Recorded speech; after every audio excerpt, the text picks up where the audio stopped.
Welcome back, friends. In this session we are going to continue our discussion on coordination, and today we are going to discuss about ethene or ethylene as one among the compounds which are classified as phytohormones. So in the previous session we discussed about cytokinins, and we looked on the functions and the commercial application of cytokinins. Now, unlike other hormones, ethane is the gas formed from amino acid methionine and released from the ripening fruits, nodes of stems, aging leaves and flowers. So in most of cases, ukiwa unakula matunda unaweza kukuta kama kuna harufu fulani anakuwa anatoa, and more especially fruits such as bananas, ripened bananas. The smell of ripened bananas is due to ethene. Now, jambo ambalo tunakuwa naliona hapo ni kwamba tunakuwa tuna ethene ambayo yenyewe ni gas. Sasa ethene ikiwa kama gas, it is very important, it is very difficult kuweza ku maintain its concentration in plants. Kwa sababu gani? Inaweza ikawa lost very easy kwa sababu yenyewe ni gas. Now, kwenye discovery of ethene, it was known in 1930s.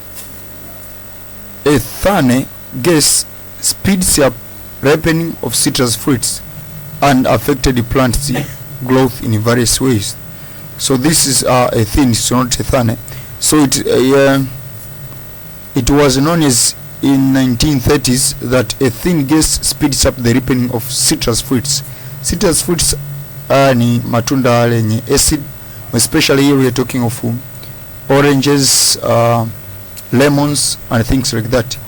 So it affects the ripening of fruits and also plant growth in various ways. But the very important fact to understand here is that the major effect of ethene or ethylene in plants is it affects the ripening of fruits. So later it was shown that certain ripe fruits such as banana gave off the gas with similar effects. Kwa ndo maana nimekwambia kwamba harufu ya ndizi zilizoiva, it is the smell of ethene. That is because it has the higher concentration of ethene. So it is produced as metabolic byproduct of many plant organs. Na inavyokuwa produced kama metabolic byproduct of many plant organs, inafanya kazi especially kwenye fruits kuweza kustimulate ripening of fruits. Now its chemical structure, it is very simple in structure, na inaonekana hivi very simple: carbon, double bond carbon, kila carbon ina 2 hydrogen atom kuweza kufikia the covalency of each carbon atom. In terms of synthesis and distribution, ethene is made by most of all plant organs, and as we said that it is the gas, and it is made the metabolic byproduct in different plant organs. Despite being a gas, it does not generally move freely through the stem of air spaces in the plant because it tends to escape more easily from the plant surface. However, movement of water-soluble precursors of ethene from waterlogged roots to shoots in the xylem has been demonstrated. So kinachotokea ni kwamba ethene inatengenezwa different parts of the plant, inatengenezwa kwa different parts. Kwa kinacho move sio ethene yenyewe, bali kinacho move ni precursors. Zina move chemicals which can be used in the synthesis of ethene, but not ethene as itself. Kwa hiyo unakuja kuona kwamba ethene tuna move precursors zake kupitia xylem from the roots to the shoot, and then almost every part of the plant tend to synthesize its own ethene. Now let's move to the rules of ethene. Firstly, it inhibits growth of stem, notably during the period of physiological stress.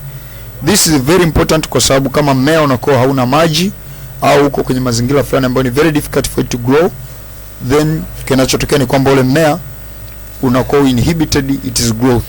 So this is very important so as to prevent the death of the plant in a condition of physiological stress.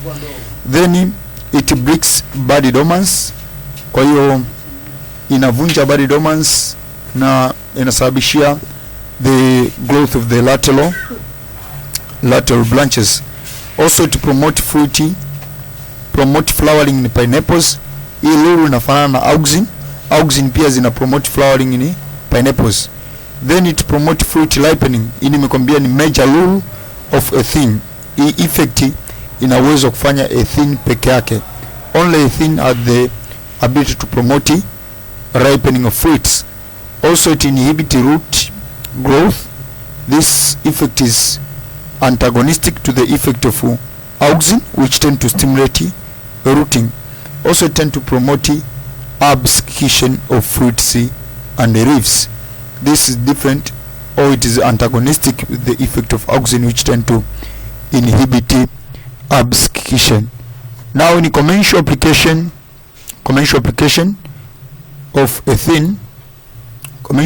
of Ethene, first, Ethene induces flowering. It induces flowering